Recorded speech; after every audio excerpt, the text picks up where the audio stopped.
மேற்கு வங்கத்தில் கொல்கத்தாவில் பெண் மருத்துவர் பாலியல் கொலை செய்யப்பட்டிருக்கிறார். அதாவது பாலியல் வன்கொடுமை செய்யப்பட்டு கொலையும் செய்யப்பட்டிருக்கிறார்.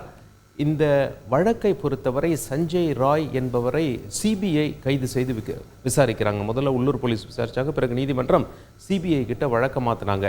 தேசிய அளவிலான ஊடகங்கள்லாம் புலன் ஆய்வு செய்து என்ன தகவல்களை வெளியிட்டு கொண்டிருக்கிறார்கள் என்றால், அதாவது விசாரணைகளை இவர் வாக்குமூலம் அளித்ததாக அவர்கள் செய்தி வெளியிட்டு கொண்டிருக்கிறார்கள். என்ன வாக்குமூலம் அது?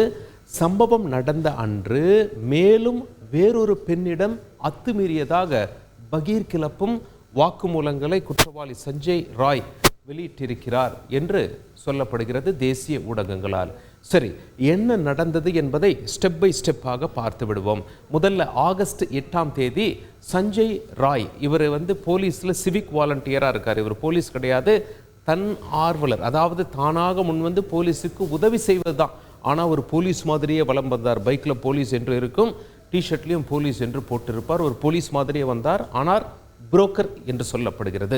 சரி, 8ஆம் தேதி என்னாச்சு? இவரோட ஃப்ரெண்ட், இவருக்கு அந்த போலீஸ் போஸ்ட், அதாவது அந்த ஆஸ்பத்திரியில் உள்ள போலீஸ் போஸ்ட், போலீஸ் பூத்தில் இவருக்கு டியூட்டி. இவர் தன்னுடைய நண்பரை அழைத்து கொண்டு அந்த மருத்துவமனை உள்ள முதல்ல வராருங்க. மருத்துவமனை வந்த பிறகு அங்கே யார் இருக்காருன்னா நண்பருடைய சகோதரர் இருக்கார்.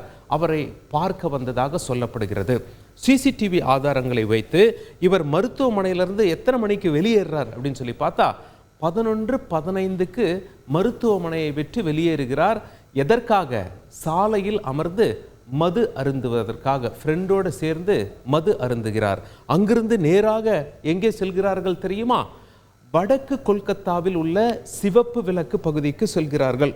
சோனாகாஜி என்று அந்த பகுதிக்கு பெயர். அங்கே சென்ற பிறகு அங்கிருந்து என்ன பண்ணுறாங்க, வடக்கு கொல்கத்தாவிலிருந்து அந்த சிவப்பு விளக்கு பகுதியிலிருந்து அப்படியே தெற்கு கொல்கத்தாவிற்கு பயணிக்கிறார்கள். அங்கே ஒரு சிவப்பு விளக்கு பகுதி இருக்கிறது, செட்லா என்று பெயர். அங்கே பயணிக்கிறார்கள். இந்த பயணிக்கும் வழியில தான் என்ன செய்கிறாங்க அப்படின்னா, சாலையில் இருக்கும் பெண்ணிடம் அத்துமீறுகிறார்கள். எம்மாதிரியான அத்துமீறல் என்று உறுதியாக போலீசார் இன்னும் சொல்லவில்லை. தேசிய ஊடகங்கள் என்ன சொல்கிறாங்க அப்படின்னா, இவர் இதெல்லாம் வாக்குமூலத்தில் சொல்லியிருக்கார் அப்படின்னு சொல்லியிருக்காங்க.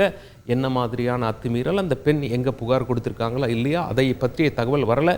இதை கேட்ட அதிகாரிகள் அதிர்ச்சி அடைந்து மேற்கொண்டு விசாரித்து வருகிறார்கள் அப்படின்னு சொல்லப்படுகிறது. இவர்கள் எங்கே பெண்ணிடம் அத்துமீறினார்களோ அங்கே சிசிடிவி காட்சியும் எடுக்கப்பட்டதாக தேசிய ஊடகங்கள் தகவல் வெளியிட்டு கொண்டிருக்கின்றன.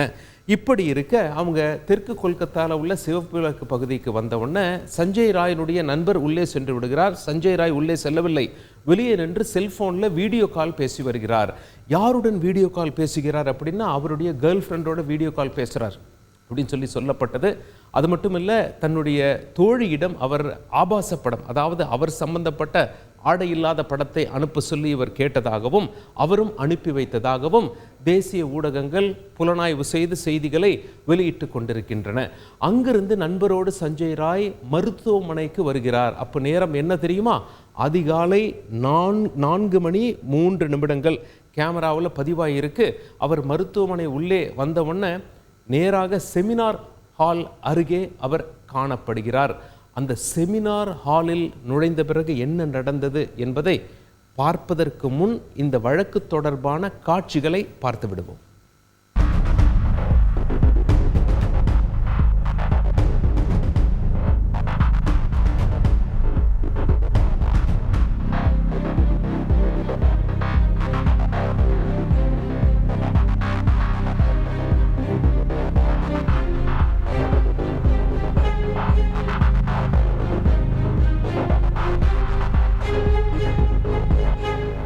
விடியற் காலை 4:03 செமினார் ஹால் பக்கத்தில் இவர் நெருங்கும் போது அந்த செமினார் ஹால் உள்ளதான், அந்த பாடசாலையின் உள்ளே தான் பெண் மருத்துவர் உறங்கி கொண்டிருக்கிறார். முதலில் படித்து கொண்டிருந்தார், பிறகு வேற எங்கேயும் இடம் இல்லை அப்படிங்கிறதுனால தொடர்ச்சியாக டியூட்டி போட்டதுனால அங்கே உறங்கி கொண்டிருந்தார். இவர் உள்ளே நுழைகிறார்.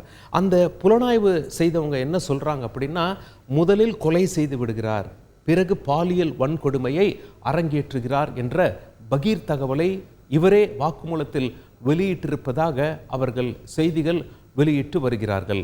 அங்கிருந்து நேராக எங்கே போயிருக்கார் அப்படின்னு பார்த்தீங்கன்னா, இவருடைய நண்பரான போலீஸ் அதிகாரி வீட்டிற்கு பயணம் செய்திருக்கிறார்.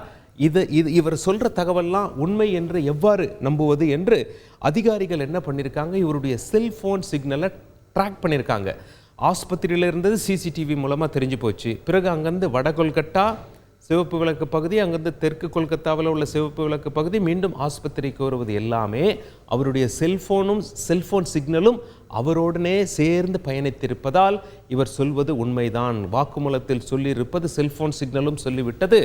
மேலும் ஒரு பாலியல் சம்பவத்தை, அங்கே அத்துமீறலை செல்லும் வழியில் அரங்கேற்றிருக்கிறார் என்று உறுதி செய்யப்பட்டதாக தேசிய அளவிலான ஊடகங்கள் அந்த புலனாய்வு செய்திகளை வெளியிட்டதை தெரிவிக்கிறார்கள். இவருக்கு மது அருந்தும் பழக்கம் மட்டும் கிடையாது, ஆபாச படங்கள் பார்க்கும் வழக்கமும் இருந்துள்ளது. இது இரண்டும் கலந்து அன்றைய இரவு அவர் மருத்துவமனைக்கு வந்து கொலையையும் பாலியல் வன்கொடுமையையும் கொடூரமாக அரங்கேற்றியுள்ளார் என்று சொல்லப்படுகிறது. சிபிஐ அதிகாரப்பூர்வமாக இந்த தகவல்களை வெளியிடுவார்களா என அனைத்து ஊடகங்களும் நாட்டு மக்களும் காத்து கொண்டிருக்கிறார்கள். சிபிஐ தானாக முன்வந்து என்ன ஸ்டேட்மெண்ட் கொடுக்க போறாங்க, நீதிமன்றத்தில் என்ன சொல்ல போறாங்க என்று நாடே காத்து கொண்டிருக்கிறது. செய்திகளை உடனுக்குடன் தெரிந்து கொள்ள உடனே சப்ஸ்கிரைப் பண்ணுங்க.